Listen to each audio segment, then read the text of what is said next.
On a la chance de travailler sur un nouveau bateau. Mon expérience unie à celle de l'architecte et des voiliers nous permet de vraiment réfléchir à un bateau taillé pour la route du Rhum pour faire le meilleur résultat possible. Les grandes étapes de la fabrication du bateau, il y a déjà eu la réflexion autour de l'évolution de mon ancien bateau. Avec l'architecte, on a étudié différentes carènes sur lesquelles on a mis plus de puissance, des formes plus volumineuses. Au niveau numérique, on a calculé le gain par rapport au bateau que j'avais précédemment. Et on arrive à des gains de plus de 10% en puissance. Donc on a vraiment travaillé sur le poids du bateau, sur la répartition des poids, rabaisser les centres de gravité pour avoir le maximum de raideur et de puissance.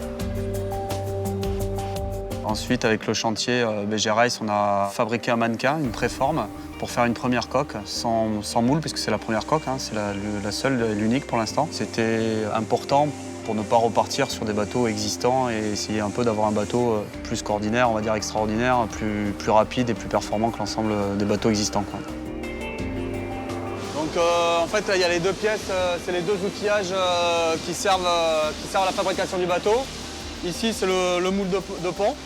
Et là, on est sur une préforme mâle, qu'on appelle un mannequin, puisque là, c'est la toute première carène tirée d'un plan de Guillaume Verdier. On voit la forme de carène ici, avec des bouchins très accentués.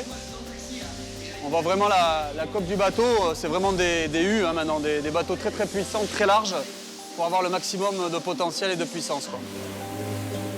La jauge des classes 40 est assez bloquée, donc ça reste de la construction assez standard. C'est un bateau qui est en verre époxy, fabriqué en infusion pour un gain de temps et en termes de poids aussi et de solidité du bateau. Je suis resté assez simple dans le sens où sur le pont, le plan de pont, j'ai gardé exactement l'identique de ce que j'avais sur mon ancien bateau pour retrouver de suite mes repères, quoi. On a modifié la forme le volume de la carène, la forme de la carène, la forme du mât. On n'a pas tout modifié non plus par rapport à mon ancien bateau pour ne pas partir d'une copie blanche, quoi. L'objectif pour nous en atelier, sachant qu'il a déjà un bateau, c'est toujours de faciliter sa prise en main, que ses repères restent les mêmes.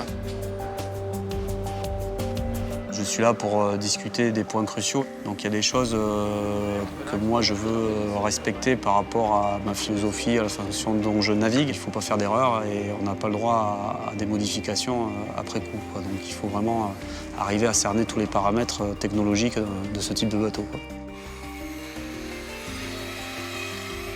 Il reste les étapes cruciales là maintenant, c'est-à-dire fermer la boîte du bateau, commencer à positionner le moteur, les appendices, la quille, les safrans, le mât, la pose du mât, mettre le bateau couleur du conservateur, toute la déco à faire, mettre le bateau à l'eau, voir s'il passe bien la jauge classe 40, les dernières mises au point et puis ensuite partir refaire une qualification de 1000 milles au large en solitaire pour être fin prêt pour la route du Rhum.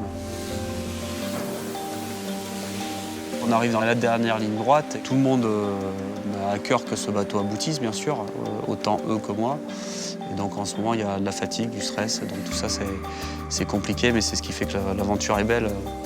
Et que si je peux faire le meilleur résultat sur la route du Rhum avec ce bateau, ça me permettra de remercier et récompenser tout le monde, quoi.